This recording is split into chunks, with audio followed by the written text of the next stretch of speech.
mo máa dùn tó dáadáa. Mukulumu kan bọ́ lọ́mọjó. Olúwa dára sí mi. Mukulumu kan bọ́ lọ́mọjó. Today it's your birthday. Mukulumu kan bọ́ lọ́mọjó. Olúwa dára sí mi, ọwọ́ Bernard ni mo máa ń ké sí yẹ. Alọ́mọdé yọ̀bọ̀ yẹn láyé o, ọmọdé délé fún mi. Ògbọ́jọ́ láàrin dúdú sọ́sọ́jọ́ yìí gbogbo wa ní. Òkú oṣù mẹ́ta lónìí ò ní báwọn kú rẹ́wẹ̀rẹ́wẹ́. Bernard àrólọ́mọdé wọ jẹ́ òwì kò jíjó nínú ọlọ́. Iṣẹ́ Olúwa jọ mí lójú, t'Olúwa láṣẹ. Ọlá kan bí happy birthday to you. Àní ijó ọmọ dùn jó. Mukulumu kan bọ́ lọ́mọjó. Ijó ọmọ máa dùn jó dáadáa. Mukulumu kan bọ́ Bernard lọ́mọjó. Olúwa dára sí mi. Mukulumu kan bọ́ lọ́mọjó. Today it's your birthday. Mukulumu kan bọ́ lọ́mọjó.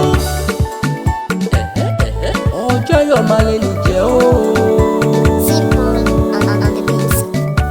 Ó tó bá gbàgbé ohun ìlú ló mọ bí adájú rẹ̀ pẹ̀lú wípé Bernard Ọlápọ̀ mi Olúwa dára sí ọmọ wọn wọ́n ó ti kóṣù mẹ́ta lónìí kí mo kí olóyè ọmọ.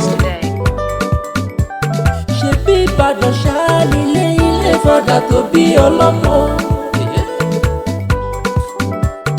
Ọmọ Ìbàdàn nílò Olúyọ̀lé ajẹ́rọ̀sùn ajẹ́bíjẹ́ karahun àfikàrà fọ́ọ̀rìmù. Ìbàdàn kìíní sọ́sọ́sọ́. Ọmọ àpọ̀ sá mọ́sá àgbóyá mọ́yà. Ìbàdàn mọ́jàmọ́jà lẹ́fọ̀dù kára wájú lẹ́rù. Ìlú Àjàyí, ìlú Òjò, ìlú Ìbíkúnlé olójoojú kẹrìírí kẹrìírí kẹrìírí. Ìbàdàn bèrè kó tó wọ́n níbi tó lè gbèjàre oníhùn. Ìbàdàn bá ní ṣọ̀rẹ́ o kó má bàrọ̀ ní rojú ogun. A kì í wáyé ṣe sábàlárùn kọ́kọ́ lára. Ìjà gbòòrò tẹ́rí yẹn ṣe bóun ṣàníjà Ìbàdàn nílé bàbá tó